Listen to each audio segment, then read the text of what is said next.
Hello అండి, welcome to my channel. ఈరోజు ఇంకొక సబ్స్క్రైబర్ వచ్చారండి. మరి వచ్చి ఆ యొక్క తోట అంతా చూస్తుంటే ఎంతో నాకు ఆనందం అనిపించిందండి. మరి ఈ సబ్స్క్రైబర్ ఎవరో కాదండి, మా చెల్లె. అయితే సరదాగా చూడడానికని వచ్చారు. అయితే వంకాయలు తెంపమని చెప్పానండి. ఈరోజు వంకాయ టమాటా రొయ్యలు వండుతాను, మేడ మీదకి వచ్చి నువ్వు వంకాయలు తెంపుతానంటే నేను ఈ వంట చేస్తానని చెప్పానండి.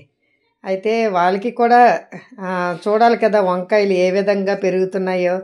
ఇవన్నీ యూట్యూబ్ ద్వారాగా చూస్తున్నారు, కానీ ఇప్పుడు డైరెక్ట్గా చూడ్డామంటే అది ఎంతో ఆనందం కదండి. ఎప్పుడు కూడా ఇటువంటి వంకాయలు ఇలా ఈ విధంగా తన చూసి కట్ చేయలేదన్నమాట. చాలా హ్యాపీగా ఫీల్ అయింది. అయితే మధ్యాహ్నం 12 గంటల టైం అనమాట. ఆ టైంలో మేడెక్కించి వంకాయలన్నీ చూపించి కట్ చేయించానండి ప్రతిదీ కూడాను. మరి ఎప్పుడూ లేని అన్ని వంకాయలు ఈరోజు వచ్చాయండి. ఇగో చూసారా ఎన్ని వంకాయలు. ఒకళ్ళు వీడియో తీస్తుంటే ఒకళ్ళు ఈ విధంగా కట్ చేస్తుంటే ఏదైనా సరే బాగుంటుందండి. ఇన్నాళ్ళ నేను ఏంటంటే నేనే వీడియో తీసుకోవడం, నేనే కట్ చేయడం అనేది చాలా కష్టం అనిపించేది. కానీ ఇలాగైతే బాగుంటుందండి. ఇగోండి చూసారు కదా, ఒక్క వంకాయకి కూడా పుచ్చు లేదండి. అన్నీ కూడా చాలా చక్కగా ఉన్నాయి. మరి ఇవన్నీ ఆర్గానిక్ కాబట్టి మంచిగా వస్తుందండి ఇవన్నీ కూడాను.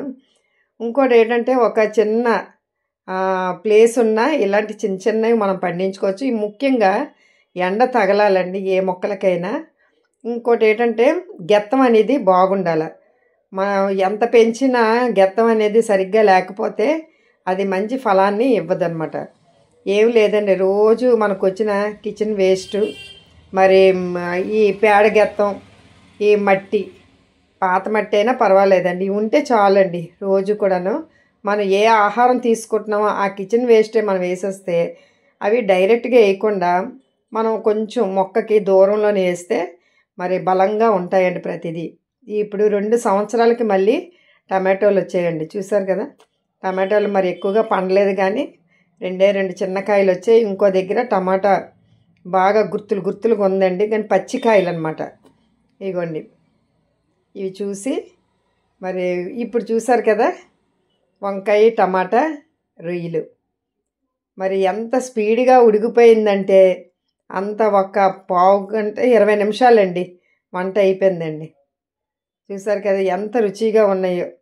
థ్యాంక్ యూ అండి, థ్యాంక్ యూ వెరీ మచ్.